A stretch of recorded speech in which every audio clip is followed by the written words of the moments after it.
Bonsoir et bienvenue. Oh, le petit coup de sonnette. Bonsoir et bienvenue dans l'équipe du soir. Ravi de vous retrouver. On est ensemble jusqu'à minuit pour évoquer toute l'actualité sport, l'actualité ballon en particulier. Un mot également de Novak Djokovic qui a perdu aujourd'hui à Monte-Carlo. C'est du tennis, évidemment, le numéro 1 mondial en difficulté. Pour parler de toute cette actualité dans cette semaine de Coupe d'Europe avec l'Europa League ce soir également, un casting de choix avec un président de choix que vous allez découvrir dans un instant. Oh bonsoir. Rico Blanco. C'est pas la première fois que je la porte. C'est vrai? Non. Elle m'avait échappé, celle-ci, mais elle est très belle. Comme beaucoup de choses. Ça m'arrive parfois. Du rouge, du gris qui s'apparente à du blanc, du bleu également avec le Parisien. C'est les Blues, c'est City, je crois, non? C'est ça? C'est ça, vous êtes dans le thème. Quand on parle de Vendôme, j'ai l'impression qu'il est dans la place, non? Oui, il est. Oh, excellent. C'est humour. Si vous papiez aussi. Même Nabil l'aurait pas fait. C'est vrai, c'est vrai. Faut être de Paris, non, Nabil, il joue tous les ballons. La tigresse de l'équipe du soir, très élégante. Magnifique. Vous allez toujours avec le président. Est-ce que vous êtes? Oui, en plus vous êtes en duel très rapidement dans l'émission. Vous faites bien. Vous faites bien. Bonsoir, Mélisande. Ça devient gênant, Hervé. Là. Ah oui, on va terminer par Guillaume Dufy, le commissaire Valentin. Bonsoir, vous allez bien? Quel organe. Oui. Hein? C'est un peu le Benjamin Biolay de l'émission. Ah, c'est vrai. Ah, ouais. Ah oui. Hein, je prends et j'accepte C'est un bon compliment. Ah oui, c'est un excellent. Benjamin Biolay qui d'ailleurs regarde l'émission. Sérieux. Ah bah, salut alors. Oui, bonsoir Benjamin. On écoute sa musique, c'est normal qu'il regarde l'émission. Et il a bien raison en tout cas. Fan de Lyon. Il est fan de Lyon. Oui, il est né à Villefranche. À tous ceux qui sont nés à Villefranche, je suis pas. Non, mais il est réputé fan de Lyon. Il y en a une qui supporte Lyon, je crois. Enfin, en tout cas, ça a toujours été le cas, visiblement. Bonsoir Virginie Saint-Célie. Bonsoir tout le monde. Alors, ce soir, voilà ce que je vous fais gagner. 1987, la génération de Ben Arfa, Karim Benzema, Samir Nasri. Est-elle une génération sacrifiée? C'est un livre de Maxime Masson aux éditions Exuvie. Et c'est à gagner sur le compte Twitter de l'équipe du soir. Et c'est un beau sujet. Oui. La génération Je 87. plus sois. On est d'accord. Manchester, PSG face au Manchester City, on le sait depuis hier, 22h50 environ. Le PSG va affronter City en demi-finale de Ligue des Champions. Match aller le 8 avril au Parc des Princes. Le retour sera le 4 mai. Le 28 avril. 28, excusez-moi. Le 28, le retour le 4 mai en Angleterre. Paris qui vient de sortir le tenant du titre, le Bayern, qui a été amputé de plusieurs éléments, qui s'apprête à défier le futur champion d'Angleterre, qui n'a perdu qu'un seul de ses 20 derniers matchs de Ligue des Champions. Et c'était contre Lyon, justement, le fil rouge de cette soirée. C'est un adversaire plus compliqué que le Bayern pour Paris. Manchester City, deux chroniqueurs ne sont pas d'accord. Jingle, duel. Pour Éric Blanc, oui, c'est plus compliqué. Et pour Mélisande Gomez, non, pas forcément. On va débuter, aller avec Éric Blanc. Plus dur. Pour moi, c'est plus compliqué parce qu'on a vu que le Bayern était handicapé quand même par des joueurs pour moi majeurs, Lewandowski, Narby, une défense très faible avec à l'aller Zoulé qui a la rue complète et d'ailleurs Hernandez passe dans l'axe, un milieu de terrain avec Alaba qui n'est pas un milieu, Guimich qui surjoue, qui est mauvais. Or donc pour moi, aujourd'hui, quand je vois City, des schémas de jeu que je dirais répétés, une expérience, de l'expertise, Foden pour moi et Mahrez ou Silva, s'il joue avec un faux avant-centre, c'est meilleur que Coman et Sané, c'est plus tueur, c'est surtout, c'est sur la fin, c'est la fin des 30 secondes, Eric, surtout. Mélisande Gomez. Oui, Eric vient de nous expliquer que le Bayern était une équipe en bois, donc je ne suis pas tout à fait d'accord avec cette analyse. Moi, dans ce que j'ai vu sur cette saison de Manchester City en Ligue des Champions, je les trouve moins impressionnants que le Bayern. Je pense que c'est un adversaire qui va correspondre aux qualités du PSG.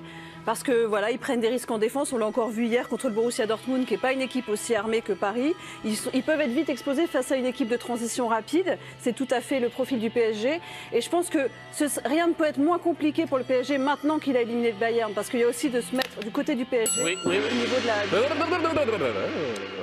Duel de croqueurs entre Mélisande Gomez et Éric Blanc. Vous pouvez voter, évidemment, soit pour l'un, soit pour l'autre. Réagir à cette émission sur le compte Twitter de l'équipe du soir et également les tweets #EDES. En attendant, le président Hervé Penaud, qui j'espère n'a pas été influencé par le début d'émission à la présentation de Mélisande Gomez, qui a été... Non, mais j'avais pas besoin d'être influencé.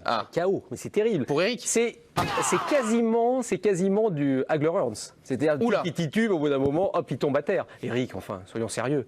Rappelons-nous ce qu'on avait dit avant le match du Bayern. Mais Bayern, c'est une équipe incroyable, ils vont battre le Paris Saint-Germain. Je m'étais même souvent énervé un jour ici. On disait, attendez, en face, c'est pas des enfants non plus. Paris, c'est quand même une équipe de très haut niveau. Et à l'époque, on nous expliquait qu'il n'y avait pas meilleur que le Bayern pour battre Paris. Aujourd'hui, on ne peut pas dire ça aussi de City. C'est-à-dire qu'ils ont fait le boulot contre Bayern. Maintenant, il va y avoir City, qui est un adversaire de très haut niveau, très bonne équipe. Mais comme l'a dit Mélisande, je veux dire, c'est un adversaire qui est dans les cordes du Paris Saint-Germain. D'autant plus, je vous dis que le Bayern semblait vraiment l'épouvantail quasiment de cette Ligue des Champions. Alors, c'est vrai qu'il y a eu des absents. Bon, on ne sait pas qui sera là, qui ne sera pas là dans 2 semaines déjà. Aussi bien du côté Paris Saint-Germain que du côté. Ce sera quand même dur pour City d'avoir autant d'absents. Aujourd'hui, on ne peut pas dire que City, ce soit plus dur pour Paris que le Bayern. C'est un adversaire de très haut niveau, comme l'était le Bayern. Dans les absents, il y avait notamment. Donc, mon point à Mélisande, évidemment. On avait compris. Dans les absents, il y avait notamment Niabri qui avait le Covid. Ça peut arriver à tout le monde. Oui, donc c'est vrai. Le problème aujourd'hui avec cette donnée-là, par exemple, c'est que les effectifs peuvent être décimés. Verratti l'a eu 2 fois, au moins. Donc ça, c'est à prendre en compte. Mais sinon, sur le papier, je rejoins Mélisande. C'est une équipe qui a une caractéristique quand même de plutôt ouvrir le jeu et d'essayer de marquer, que je pense qu'ils vont venir au parc pour marquer. Donc qui dit marquer, dit laisser des espaces. Et on sait que c'est une équipe clinique, le Paris Saint-Germain. Dès qu'elle a des espaces avec Neymar à la passe et Mbappé en profondeur, ça peut être terrible. Donc voilà, elle a des attaquants extraordinaires, beaucoup plus forts que ceux de Dortmund.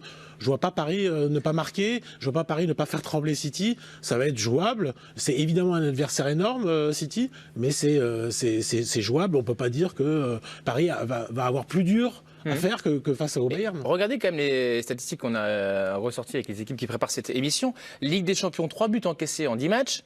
Et en Première Ligue, 23 buts encaissés sur 32 matchs. Oui, par rapport au le Bayern n'avait pas perdu un match en Ligue des Champions. Depuis 2 ans. D'accord, oui, mais dans ces cas-là, on ne dit rien. Mais, les City a une bonne défense. Je ne sais pas, là, on n'est pas sur la base de 5 matchs. C'est une super équipe. Je peux reprendre parce que vous êtes 3 et peut-être 4. D'abord, quand on disait que le Bayern allait avaler PSG, c'était 1 mois avant de savoir que Lewandowski s'est blessé 1 semaine avant. D'accord, en équipe nationale. On ne savait pas qu'il n'était pas là. Donc ça a changé la donne. Et ils ont perdu. Narby. Bon, moi je te dis, je regarde les matchs, je maintiens Sané, Coman, ça joue sur les ailes, mais c'est pas tueur, c'est pas décisif dans la surface. Foden est un tueur, que ça soit Mahrez, il y a de l'expérience. City a un milieu avec Gundogan, Rodri, De Bruyne qui est là, faux avançante, un banc, Gabriel Jesus, Agüero qui était blessé. A priori, Guardiola décide de jouer en faux avançante, d'où Gabriel Jesus remplaçant. Du monde derrière.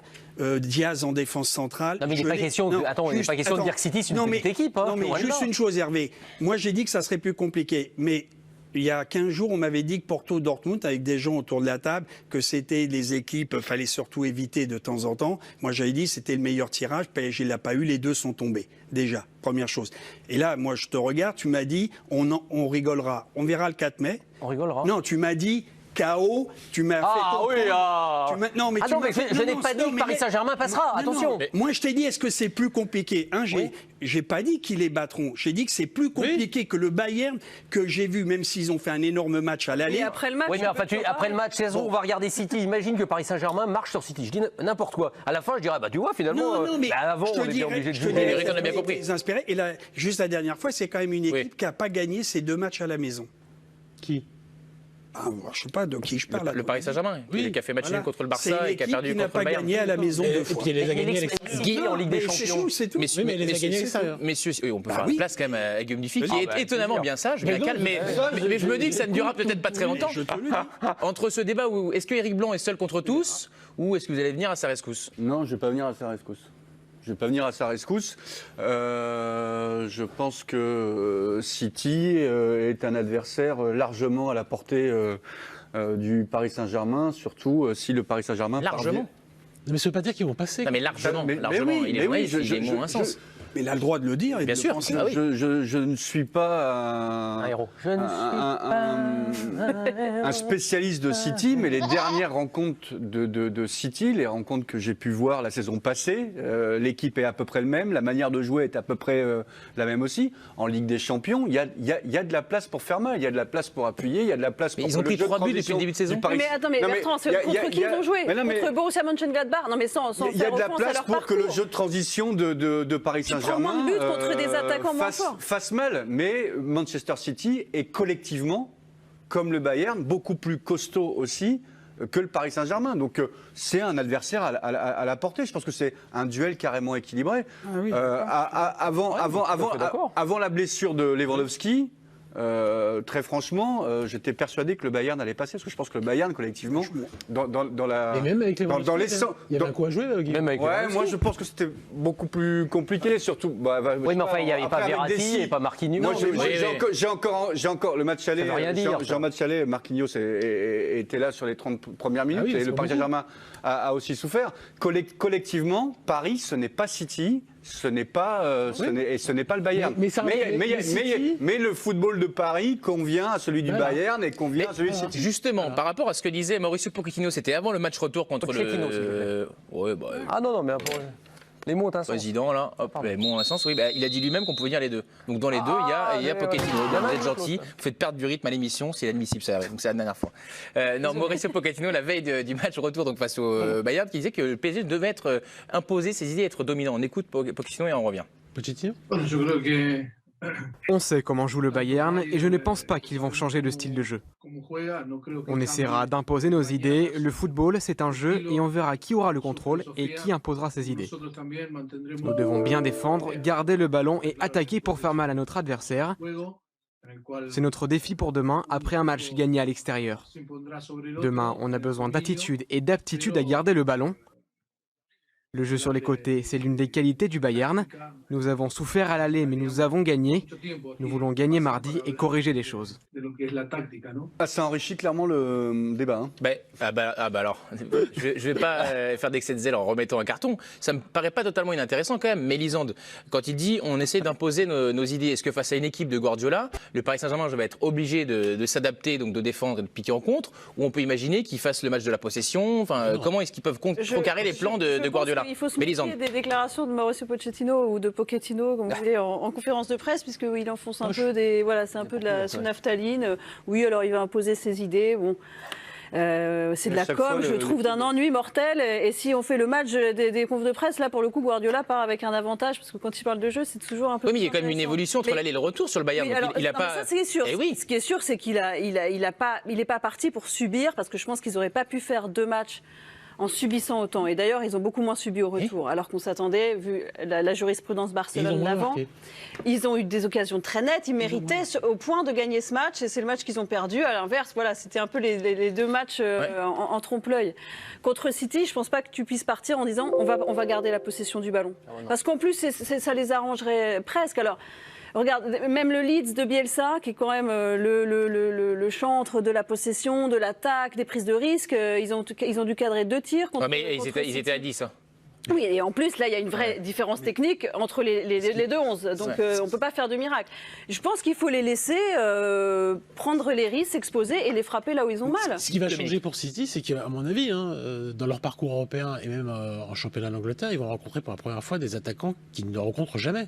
C'est-à-dire que il y a Salah, Mané. Oui, d'accord. C'est pas leur meilleure saison. Il y a pas du haut niveau là. Oui, cette année, oui, mais d'accord, c'est pas leur meilleure saison. Donc là, notamment en Coupe d'Europe, je suis désolé, la menace qu'incarnent Neymar et Mbappé, ça va les obliger à défendre différemment, même si je trouve que Guardiola. Harry Kane.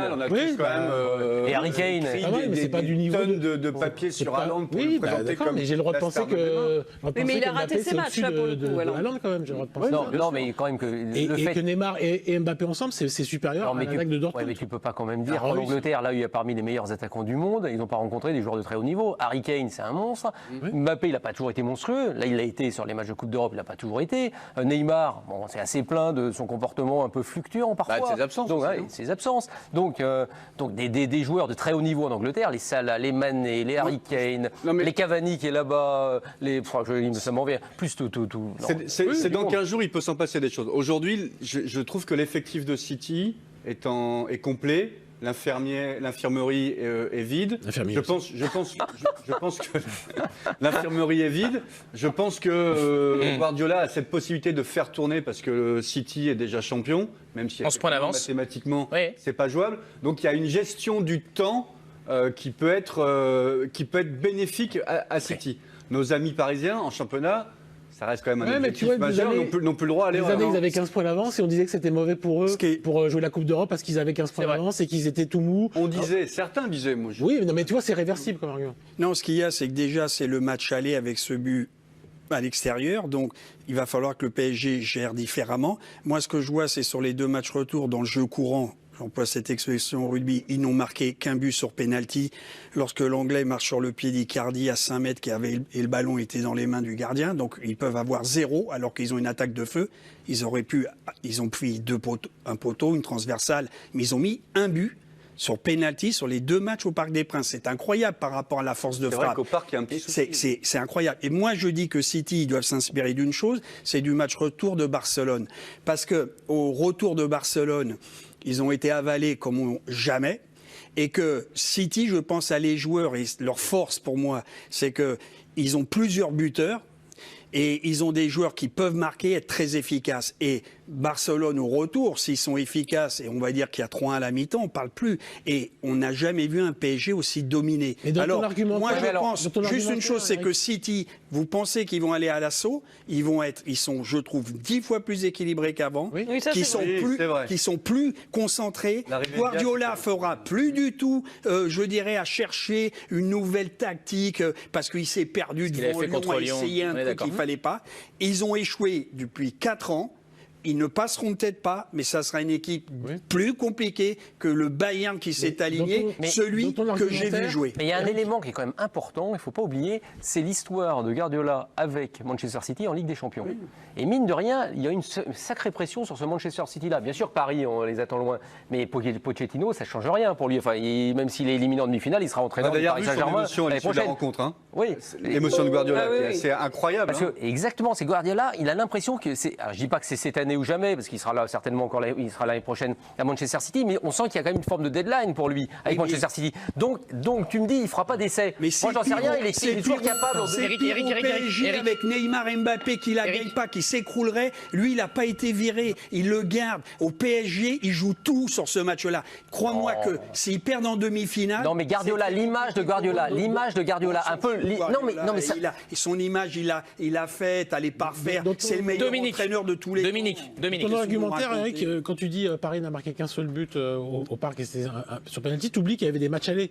Tu oublies qu'ils ont joué comme ça aussi parce qu'ils avaient gagné 4-1. Mais je te parle du match aller, qu'est-ce qui va se passer? Tu oublies le rapport, tu oublies que tu as un score aller qui détermine. Mais si. Paris Saint-Germain, je ne suis pas d'accord. Il joue pas. Mais si, le 4-1 détermine tout. Mais s'il n'y a pas 4-1. D'ailleurs, du côté de Barcelone aussi. Barcelone joue comme ça parce qu'ils ont perdu 4-1. Je parle du 3-2, ils n'ont pas su marquer. Vous sortez les matchs ex nihilo comme s'il n'y avait pas eu un contexte. Pas les matchs ex nihilo, mais tu crois que le Paris Saint-Germain ne se serait pas passé d'une soirée d'angoisse? Ils n'ont pas été bons ce soir-là. Ah bah voilà. Mais ça ne veut pas dire que...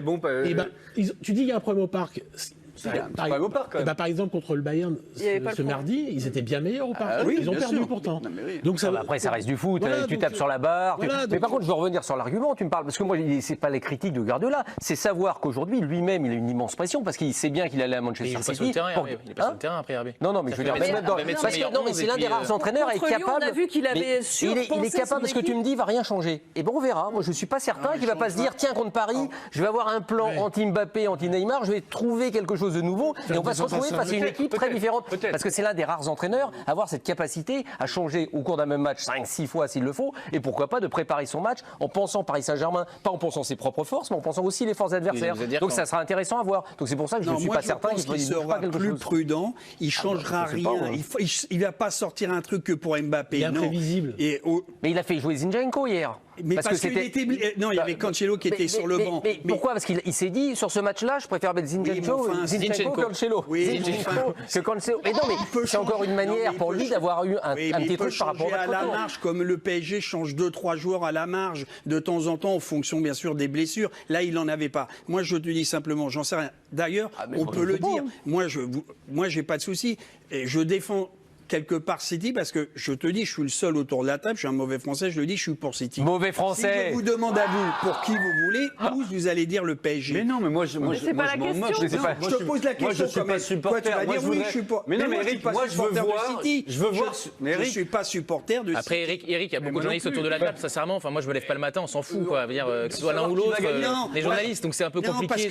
Mais si, parce que de temps en temps quand même, et heureusement. Non, mais pour le football français, tu préférais que le Paris Saint-Germain passe, évidemment. avant. pourquoi Enfin, j'aimerais- c'est logique. Oui, mais tu sais Je veux pourquoi dire, on va- j'aimerais que City passe? Moi, je suis au bout. Alors, c'est vrai que Barcelone et c'est Guardiola. j'aimerais que Guardiola la gagne pour Formidable. faire taire tout ce que j'entends. Car à chaque fois... Qui le critique? mais qui Ah, il y a- critique Guardiola? Mais non, mais Guardiola, on parle d'un des meilleurs entraîneurs du monde. Il a échoué depuis 2016. On dit qu'il est arrivé à City. il a échoué, c'est Trois le- trophées, c'est 4 du titres foot de de perdre champion, des matchs. personne sans but. Et à chaque fois, non mais j'entends les mecs disent Guardiola, Mais qui dit ça? interrogation.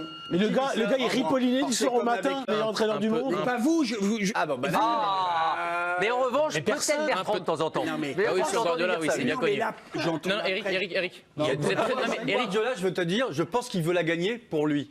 Ça fait longtemps qu'il ne l'a pas gagnée. Oui, Je bah. ne suis pas sûr que ce soit une revanche. Il a envie de la gagner. C'est l'une des plus belles compétitions. Il a gagné le championnat. Il veut la gagner. Vous êtes, Normal, vous êtes très en forme, mais ça me fait plaisir. Il y avait un duel il y a quelques minutes maintenant entre Eric Blanc et Mélisande Gomez. La question de savoir qui a gagné, c'est Mélisande, la tigresse. Désolé, Voilà. Eric. Flatté, récompensé par les Paris va passer. hein. Ah bah oui. un président suivi. L'équipe française. Comment on On ne dit pas espérer gagner le duel. Comment on dit, Hervé, l'Ukrainien, il s'appelle comment qui peut jouer à gauche? Zinchenko. Ah, c'est mieux. Page de publicité, on revient rapidement, on va revenir sur l'UEFA qui envisage la fin du but à l'extérieur. Si vous voulez, on se Bonne ou mauvaise idée, on arrive ici quelques instants. Guillaume, Eric. Excusez-moi. Non mais vous faites que de parler, c'est insupportable. Vous parlez à chaque fois, c'est la reprise des pubs. On peut parler pendant la Oui, pause, mais non sauf que les gens n'entendent rien sinon, Guillaume. Et là, il y a un retour Ah oui, pub, il c'est faut que ce normal, soit c'est le propre. principe. Qu'à la pause, ils nous entendent pas. C'est raté. Donc, vous regardez l'équipe du soir, une émission apaisée, dans la bonne humeur, soyez-en sûrs, avec autour de la table Hervé Penaud, Mélisande Gomez, Guillaume Dufy, Éric Blanc, ainsi que Dominique Il semble que vous Sévrac. alliez danser, Bertrand. Ah, mais, on aimerait beaucoup. Et le président a passé son appel à la présidence de la République, donc on espère qu'on sera écouté. Manu, mi-mai. Surtout pour les restaurateurs et les autres. L'UEFA chamboule tout, c'est le deuxième thème de cette émission. L'UEFA qui réfléchit, beaucoup trop peut-être, à supprimer la règle du but à l'extérieur en cas d'égalité lors des rencontres à élimination directe de Coupe d'Europe.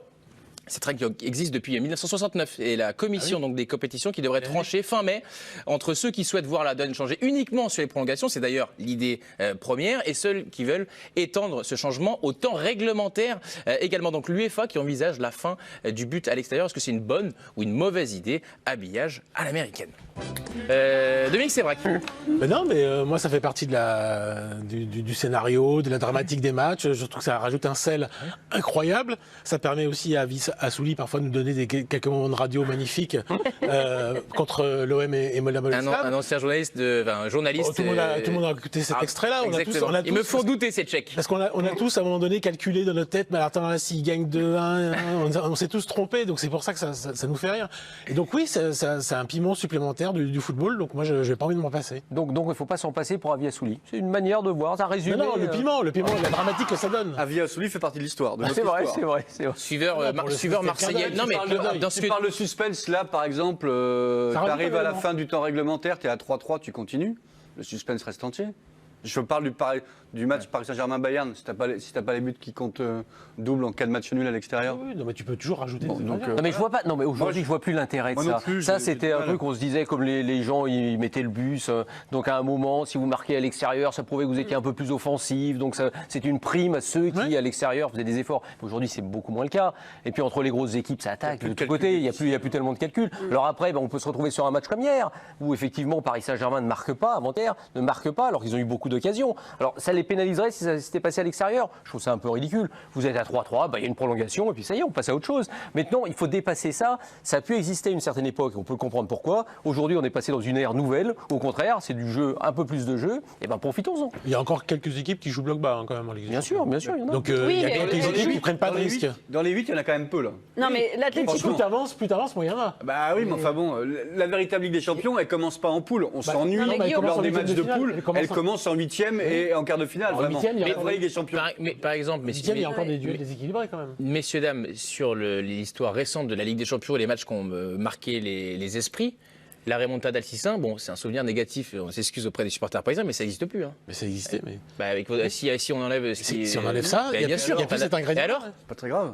On aurait parlé de... On peut faire qu'un match aussi au lieu de deux, on supprime match sur terrain neutre, on en fait qu'un. Je serais pour qu'un seul match. Un seul match Vous êtes sérieux là? Sur terrain neutre? Ah, vous voulez même supprimer l'aller-retour? Il y avait 4-0. Il y a eu 4-0. Voilà, moi tu peux avoir des remontadas. Pourquoi il n'y a pas de remontada? Mais pourquoi il n'y a pas de Je suis remontada? d'accord, mais j'ai dit juste que le 4-0, Oui. ensuite pour que le Barça se qualifie comme ils l'ont fait, fallait qu'ils... Gagne 5-0. Bah oui, mais sauf que le Paris Saint-Germain avait marqué. Oui, je sais. Donc après, il fallait. Mais Bah je veux oui. dire, si t'as une remontada 0-4, parce que ça 5-0, change, c'est C'est pas une mal non plus. remontada aussi. pas mal non plus. Non, mais je vois même pas. Non, mais je vois pas où le souci. Ils ont gagné combien? Ils ont gagné 600. Eh ben alors. Oui, mais avec le but, avec le but à la fin, Non, mais etc. au niveau Enfin, de ça la partie de. dramaturgie du Oui. match, ce que t'expliques Bertrand, Parce que c'est quand j'essaie- Cavani marque, on se dit tous, Bah oui. ils sont qualifiés puisque le but de Cavani à l'extérieur. Ça rajoute de la C'est dramaturgie. quand même pas Ce que j'ai essayé d'expliquer. Alors, moi, je dis le contraire. Tu marques un but et t'es Alors, qualifié. je te dis le contraire. La dramaturgie, elle vient sur la fin de match où tu sens qu'il y a possibilité de passer parce que finalement, comme il y avait eu un but de Cavani, logiquement, tu ne devais jamais passer. Et puis, il y a le troisième, il y a le perds 12-0 quatrième, il y a et le tu marques un cinquième. but, tu il y a peux le sixième. qualifier. Alors là, la dramaturgie est encore plus grande. Non, Bah mais oui, tu- parce qu'il y a le but à l'extérieur. Qui compte double. Mais oui, mais Parce oui, que mais sinon, Hervé, il non, mais là, gagne il dit 1, 2, n'importe 3, quoi. 4, 0, et on Il dit s'ennuie, n'importe tu vois. Bertrand, l'UEFA réfléchit, c'est plutôt une bonne nouvelle. Mais vous êtes. Non, mais d'accord, mais au lieu- là, vous faites de l'humour. Non, mais mais c'est vous- très bien. vous aimez bien, vous trouvez ça bien. Bien sûr, oui, c'est je très trouve ça bien. bien. Mais Je pourquoi? trouve ça Dites-moi bien. pourquoi. Mais parce que je trouve qu'aujourd'hui, même de plus en temps de pandémie, il n'y a plus de public. Ah, oui, bon, ça n'a non mais Ça, non, mais espérons qu'on passe non, à mais autre chose. J'espère qu'on Dans évoluera, 10 ans. j'espère qu'on va changer, mais peut-être. D'ailleurs, j'ai un message à On Manu. n'y fera pour plus ça. peut-être. Peut-être. Peut-être en France. En Non, France, je ça trouve continuera, mais que, je ailleurs. trouve que toutes les équipes jouent, ne ferment plus le jeu. Alors vous avez question naninana. Non, je D'accord. trouve que voilà, c'est l'évolution une du règle qui est passée, révolue, et il faut évoluer. Le jeu, il se ferme quand tu arrives en demi-finale et en finale. On le voit, ça peut se débloquer sur un fait de jeu, un coup franc, un penalty, un truc. Mais plus tu montes vers le haut niveau, plus il faut être fort en défense déjà pour gagner. C'est une priorité dans tous les sports co. Donc à un moment donné, c'est inhérent à la hauteur de l'événement. Premier. Deux, ce qu'on pourrait dire que c'est contre, c'est que l'équipe à l'extérieur va faire éventuellement une prolongation, donc une demi-heure de plus à l'extérieur qu'elle n'a pas chez elle, si elle se retrouve. Donc celui qui est avantagé au tirage au sort en recevant gagne cette petite demi-heure à la maison. Mais sinon, moi je suis pour, parce qu'il y a des équipes parfois, avec ce but à l'extérieur, seraient capables de bétonner d'entrée. Bien sûr. Tu gagnes 3-1, t'es mis 1-0, tu restes derrière, alors, tu prends le risque de faire 2-0, mais Ah oui, tu oui, restes, tu tu prends le restes. risque. Il faut Le pas le match jouer, est le pourri, tu tiens jusqu'au bout. Donc, et puis à un moment donné, tu te dis, pourquoi cet extérieur? Bon, ça a été fait à une époque, ça peut être chiant. ça a marché, ça a fonctionné. Moi, je trouve qu'aujourd'hui, on repasse à une autre règle. Mais t'as raison, ça peut être très ennuyeux. Une équipe qui a réussi un résultat à l'extérieur dès son premier match peut se dire, maintenant je prends plus aucun risque parce que je suis assez serein.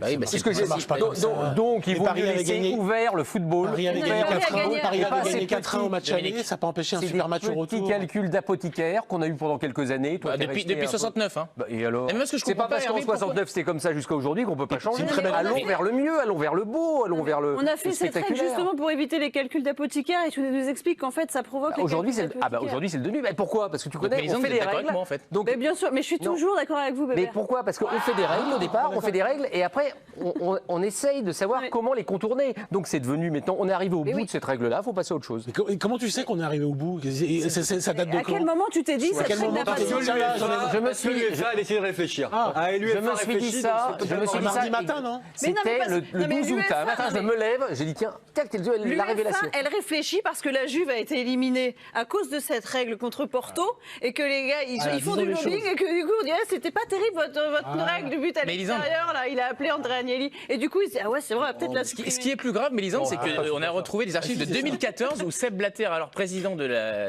Un FIFA. grand président encore. Oui, bah, moi, c'est pas moi qui les lis. Hein. Alors, regardez ce qu'il disait. Cette règle favorise le club qui se déplace. En effet, si les deux équipes sont à égalité après le temps réglementaire, donc là, on était sur la question de la prolongation. Hein, c'est leur déplacement bénéficie de 30 minutes de la prolongation pour inscrire un but à l'importance ça, c'était la capitale. grande théorie de Mourinho, mais c'est vrai parce que normalement vous finissez premier du groupe et donc vous receviez le deuxième match, vous receviez parce que c'était Pour les huitièmes, oui. mais pas après. Pour, Pas après l'écart. c'était un Qu'en disent les avantage de acteurs, recevoir les au entraîneurs retour et en Mourinho, fait ça se justement. retournait en désavantage et peut-être qu'on devrait si au coup de sifflet final du temps réglementaire il y a toujours égalité, eh bien on repart sur un but vaut un but, peu importe où on est. Parce que sinon, ça donne effectivement un avantage à l'équipe qui est à l'extérieur. Alors on changerait le Et qui, règlement si elle pour marque en 90 minutes. prolongation, c'est beaucoup. C'est la publicité. Globalement, le football va bien. On veut supprimer le hors-jeu. l'a déjà fait On veut pour les buts supprimer en le or, but à Oui, l'extérieur. on l'a vite enlevé. Tout se passe C'est bien, une tout se erreur. passe bien. Dans quelques instants maintenant, si je ne dérange pas le président Hervé Penaud, Ah, si ça pas vous du tout, dérange non, pas du tout. Ce que je vous propose, je parlais à mon une ville petite- peuple. une petite publicité Mais rapide. avec plaisir, Ensuite, avec plaisir. le JT Express, Que ça vous va allez être payer, absolument formidable. Et un débat proposé par Jamie Carragher. Ah. La Ligue 1 est médiocre. En gros, on ne mérite pas Neymar et Mbappé. Bon sujet de discussion. À tout de suite. Très gentil. Vous êtes gentil ou pas? De retour dans l'équipe du soir, c'est la dernière partie de la première partie. On se retrouvera évidemment à 23h ensuite jusqu'à minuit autour de la table. Hervé Penaud, le président, toujours assisté par Mélisande Gomez, Guillaume Dufy, Éric Blanc ainsi que Dominique Sévrac. Il est l'heure du bonsoir. L'heure du JT Express avec Virginie Saint-Signy. Ah, c'est un plaisir. On ouvre avec la grosse surprise du jour, c'est Novak Djokovic éliminé dès les 8e de finale de Monte-Carlo. Et oui, le numéro 1 mondial a buté sur Dan Evans, arrivé sur le rocher sans n'avoir jamais gagné une seule fois sur terre battue sur le grand circuit. Vite rentré dans son match, le Britannique se procure une balle de 4-0 avant que Djoko ne recolle à 4 partout. Il gagne quand même la manche. Dans le deuxième set, le Serbe se détache, mène 3-0, mais Evans ne lâche rien. À 5 partout, il prend le dessus pour conclure 7-5. La plus belle victoire de sa carrière et sans doute l'une des plus grosses déceptions de Djokovic. On l'écoute. Pour être honnête, c'est un des pires matchs dont je puisse me souvenir ces dernières années. Je me sentais mal sur le court, rien n'a fonctionné, c'était affreux. Ce n'est ni la première ni la dernière défaite, mais ça laisse un sentiment amer de sortir de cette façon. Une des plus grosses défaites de sa carrière, Guillaume. Est-ce que c'est inquiétant avant Roland Garros ou bon, c'est le premier tournoi sur terre, tranquille? Roland Garros, que vous pensez qu'il peut déloger Nadal à Roland Garros? Après, c'est pas sa spécialité non plus, la terre, notre ami Djokovic. C'était son premier match de la saison. Après, sur terre, premier match de la saison sur terre. Après, c'est pas non plus catastrophique. Hier, il a fait une bonne entrée. Il a battu le jeune Italien qui est en pleine bourre, Sinner. Donc là, il tombe. Il dit c'est un match au 100, mais c'est pas inquiétant. C'est le début de la saison sur terre. La semaine prochaine, il va jouer à Belgrade.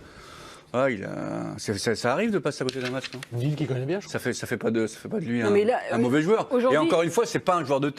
C'est pas Nadal sur terre. Il fait 45 fautes directes sur ce match. Oui. Il était dans un jour sans, quoi. Voilà. Et en plus, ça l'aura piqué. Je pense que c'est complètement anecdotique. Mais il a quand même fait une déclaration un peu énigmatique. Il a dit j'étais pas à 100%, mais je peux pas vous expliquer pourquoi.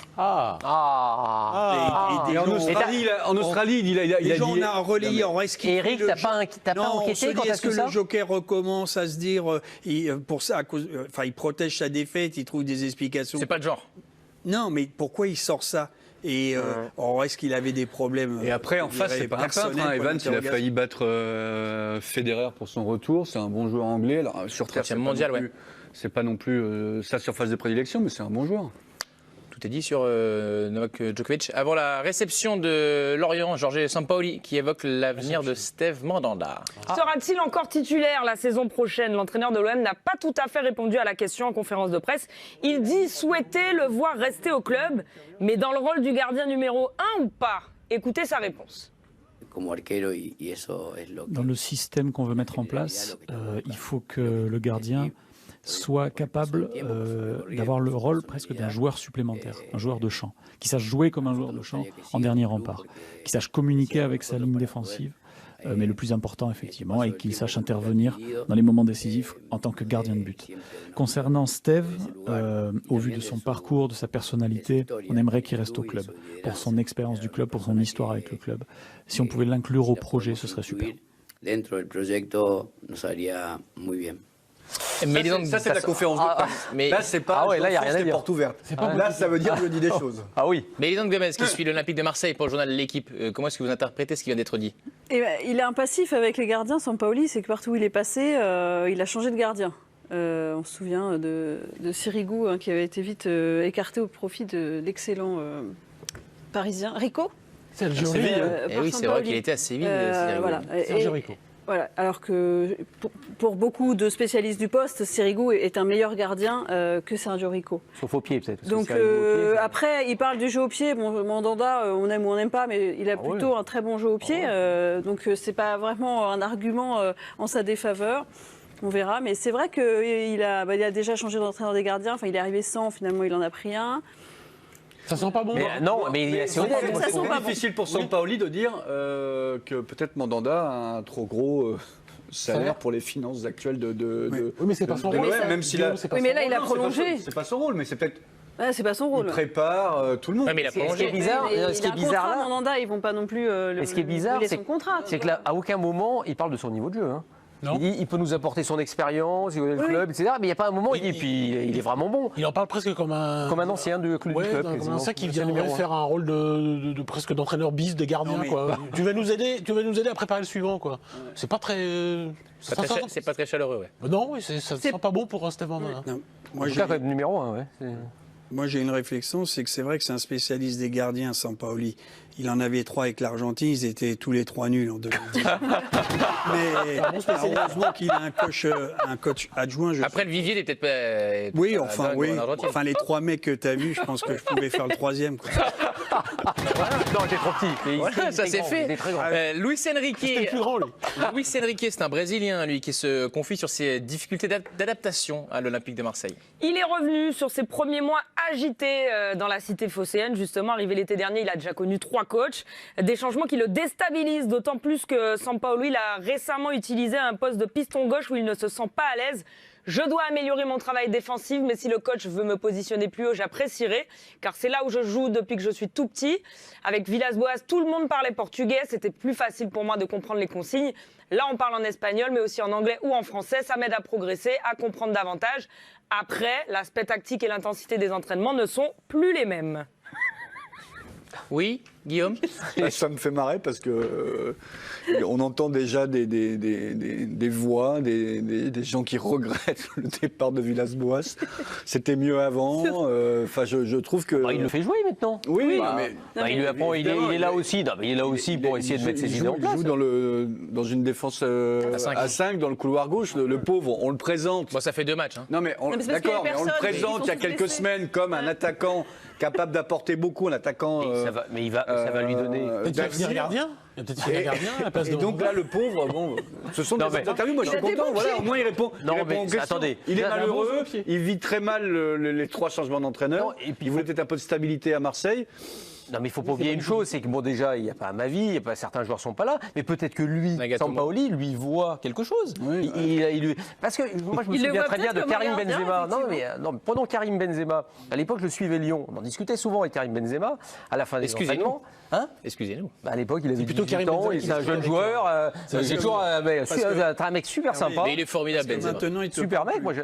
moi, ça fait très longtemps que je ne l'ai pas vu. Hein. Mais C'est Hervé qui refuse. non, j'ai arrêté de lui parler. J'ai dit, mais attends, c'est fini, hein, cette histoire. Et à l'époque, il était très énervé de jouer à gauche parce que Fred jouait dans l'axe et lui jouait à gauche. Mais ça lui a appris, je me souviens, on avait des discussions, mais ça va t'apprendre aussi comment partir sur le côté gauche, les prises de balle sont rentrer, différentes, ta manière de voir le jeu. Toi qui as fait ça Et il a appris de partout parce que Gérard Houllier, à un moment, il avait Fred, avait décidé de mettre Fred devant. Donc lui, il va peut-être apprendre. parce que ainsi. il joue vraiment. Oui, mais il a une puissance. Ainsi qui fait que s'achève la biographie de Karim Benzema par Hervé Pogno. Passionnante, pas forcément totalement dans le sujet. Une fois Patrick, T'as fait sa carrière un peu, non? En lui expliquant tout ça. Lui disant, Je tu peux pense jouer à que je suis gauche. un peu à l'origine, effectivement, de sa carrière. Karim Benzema. Cessons ces bavardages. Bruno Genesio, voilà, tacle Longoria après ses critiques sur le modèle français. Le coach rennais prend la défense de ses compères qui, pour lui, sont sous-cotés. Il ne supporte plus la dévalorisation de la formation et des joueurs et aimerait plus de solidarité de la part des médias de l'Hexagone. Quand je vois ce que fait Stéphane, quand je vois ce que fait David Guillon à Reims, quand je vois ce que fait Michel Derzakarian à Montpellier, par exemple, quand on ramène au budget et à l'effectif qu'il y a, on peut aussi parler d'Olivier Dalloglio, il y en a plein d'exemples d'entraîneurs français qui font très bien leur travail et qui ne sont pas mis en avant parce qu'ils n'ont pas la carte. Parce que dès qu'il y a un entraîneur étranger qui arrive, c'est toujours extraordinaire, tout va être révolutionné. Parfois c'est le cas. Et il faut le souligner. Et c'est l'apport d'entraîneurs étrangers nous aide aussi à progresser. Mais parfois, il y a des entraîneurs français qui travaillent très bien.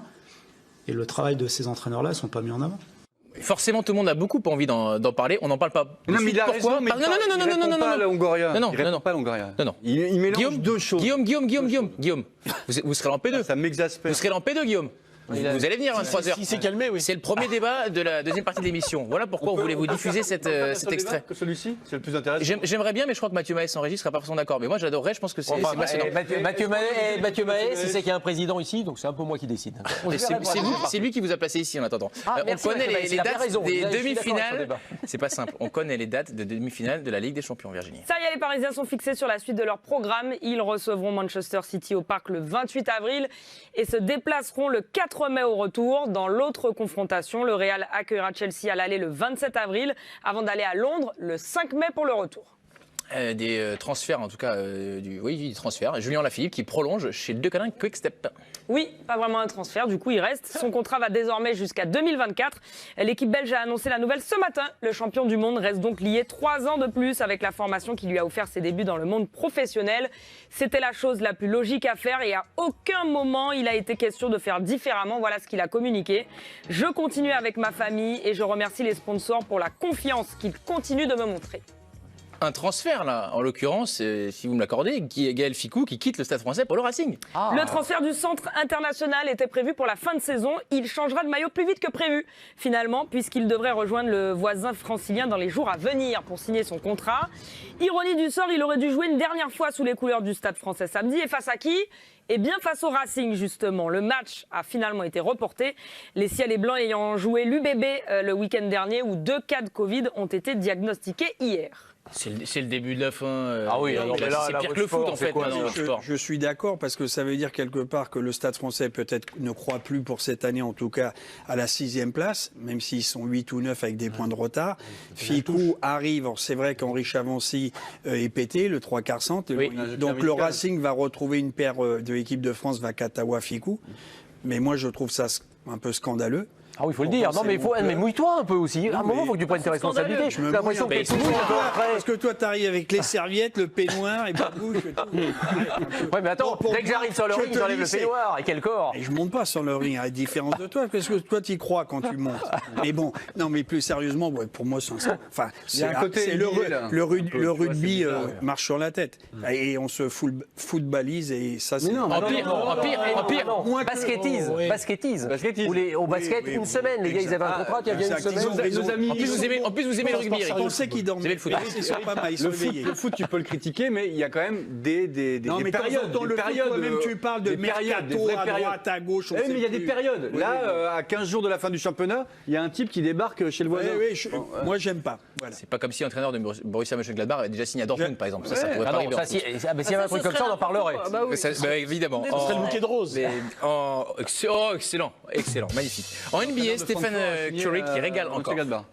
Il régale face au très faible Oklahoma City Thunder qui enchaîne 8 défaites consécutives. Le meneur de jeu des Warriors a claqué 42 points, sublimé par une folle adresse à 3 points, 11 sur 16. Ajoutez à cela 8 passes, 6 rebonds et seulement 29 minutes de jeu. Et vous obtenez quoi? Probablement le meilleur joueur du moment en NBA.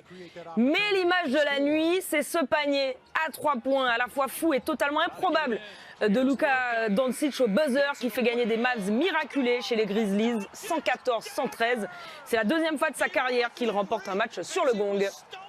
Et on va terminer par les Jeux insolites de France Piron. C'est à suivre à 21h sur notre antenne. Soyez là parce qu'elle vous attend de pied ferme, à Philibourg aussi. Et comme je suis sympa pour vous chauffer, je vous montre un petit extrait, regardez. Et France, regarde, je suis prêt, je fais même une zizou. Et je suis prêt à participer à cette descente. Oui, j'ai mis mon casque, j'ai vraiment un vrai casque de professionnel. Je vois rien, je suis bigleux. Bonjour la petite française qui fait Armégan avec la meilleure du monde. Attention, elle est 3e maintenant. Attention, il faudrait un miracle pour se qualifier pour la finale. Il peut tout se passer, on l'a dit. Cette partie-là de la piste est très compliquée. Et oh là là, c'est terrible. Voilà, c'est diffusé ce soir, en tout cas sur la chaîne de l'équipe. Dominique Sévrac, merci beaucoup à Virginie Sansili pour le JT Express. On va poursuivre. Comment?